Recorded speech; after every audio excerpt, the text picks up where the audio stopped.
Hello guys, S2W here as your average consumer, here with an unexpected pickup from the Nike outlet, the Nike Air Presto Ultra Flyknit. Dropping some old school knowledge, the original Nike Presto was first launched in the 2000s during the Sydney Olympics. This sneaker was made especially for athletic runners and sprinters in mind. During the turn of the century, many shoe designs at the time were envisioned with futuristic concepts, and the Nike Air Prestos were one of those that aimed for comfort and a natural ride using innovative technology at that time. The Prestos were made with the sock-like idea in mind, maximizing flexibility and toe movement in a form-fitting shoe. Marketed as wearing t-shirts for your feet, and much like t-shirts, they implemented their neoprene mesh upper, lightweight Flyknit midsole, and Duralon outsole, all with various colorways, and started the first generations of graphic printed designs ever to happen on a shoe. With the idea of running barefoot in mind, the Nike Presto basically formed and fully developed the Nike free run models that we have in the market today. This year in 2016, Nike officially introduced its latest knitting technology, the Flyknit, into Presto line, and this became the Nike Air Presto Ultra Flyknit. Much like the Nike Prestos that were launched since the 2000s, nothing much has changed visually to the overall shoe design itself. Starting from the tip of the sneaker, we have a plastic encasing at the front of the shoe, much like a toe bumper. It's pretty much assumed that other than looks, that these were implemented there to shelter and add protection to our toes, or else it would have been just a Flyknit layer wrapping our feet. Moving on to the midfoot of the sneaker, we have a very iconic caging system that adds lockdown of our feet into the shoe. Especially when the shoe was originally designed for running, it makes sense to add stability wherever you can to the sneakers. On the lateral side, the cage sits on top of the Flyknit midsole, while on the medial side, the cage lengthens down and sits on top of the outsole of the shoe, with the swoosh and Air Presto branding there as well.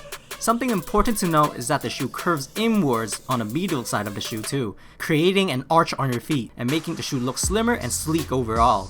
For this version of the Ultra Flyknit Presto I got, the plasticky cage is translucent, and I think the design adds a touch of minimalism and chill vibes to the shoe. Following the cage, the plastic material extends all the way back, making up the heel counter. Again, this plastic molding is there to provide additional support and fit to your heels. Basically, it'll minimize heel slippage as much as possible. At the heel counter, you will see the famous Nike swoosh and also the Nike Air logo, what looks like to be imprinted inside the plastic mold. As discussed earlier, the most apparent update of the Nike Prestos introduced this year was the implementation of the new Nike Flyknit material to the overall upper of the sneaker. Flyknit of course offers better ventilation and breathability. Near where your midfoot is, there's the iconic Nike swoosh knitted smoothly for branding. Not only that, but they created a midfoot extension to the Prestos to the already sock-like upper by adding an ankle sock collar for a better fit form to your feet. This sock collar will hug your ankle securely, but not too tightly that you'll feel uncomfortable. Near the sock collar, the iconic round plastic Presto branding is still carried over from the OG design at the front. Then on the back, there is a pull tab to help you put on the shoes more easily, as it does take some effort, first world problems, to put on the shoes as it's not made to be a quick slip-on runner in mind. Under the shoe, nothing much has changed over the years. They use Flyknit midsole for the cushioning under your feet and Duralon outsole for that bounce against the floor. You will feel the Duralon rubber subtly as you walk, as the outsole is plump at the bottom, reinforced by the air pockets in the rubber compound. There is one huge groove near the midfoot area of the Prestos, obviously the area where the feet bends as you walk and run. They have this very nice streamlined design on the back of the sneaker too, with the word Air embossed on the cushioning here as well. For reasons, the look on the back of the sneaker reminds me of horse or ox hooves, and it seems thick and bulky but in a stylish way. Strong like an ox. So how does this shoe compare with the regular Nike Soft Darts? In my opinion as an average consumer, both shoes excel at the same place with their different technologies. Keep in mind, the Air Presto lineup was first introduced in year 2000 and has not ever really stopped selling since then. Price-wise in Canadian, the normal Prestos versus the Soft Dart are $10 apart, where the Prestos are more expensive at $175. However, for the Ultra Flyknit Prestos, Canadians have to pay $215 for them, which is more than what an Adidas Ultra Boost would cost at $210. Whereas in the US, it's $20 cheaper than the Ultra Boost, so good thing I was able to cop this at the Nike outlet for $100 Canadian. If Air Prestos fit like a t-shirt for your feet, then the Sock Darts will fit exactly like a sock for your feet. But then this year, they added the Flyknit on the Prestos to upgrade them into a sock-like fit as well. So we do see a trend here where designers are trying to create and transforming sneakers with lightweightedness, breathability, and comfort in mind. Even with Flyknit though, I feel like the Flyknit Prestos have a thicker and less stretchy upper than the thinner and soft stretchy knit on the sock darts.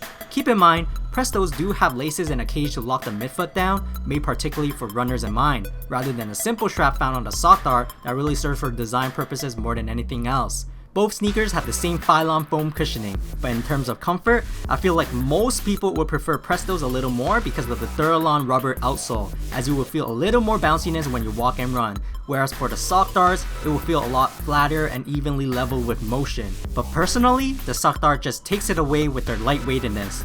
Now remember when I said the medial side of the Nike Air Prestos arches inwards. If you have wide feet, the midfoot area will definitely be more sensitive. Snugger than normal to fit the slim fitting look of this shoe. Keep in mind the cage and lacing up of the shoe will just make the midfoot area tighter as well. Anyways, here are some Nike Air Presto Ultra Flyknit fit footages. Fit wise, go true to size. If you have wide feet, I say you should go up half size to compensate the midfoot area, but you will feel a little bit more roomy where your toes are, as that part fits spacious true to size as it is.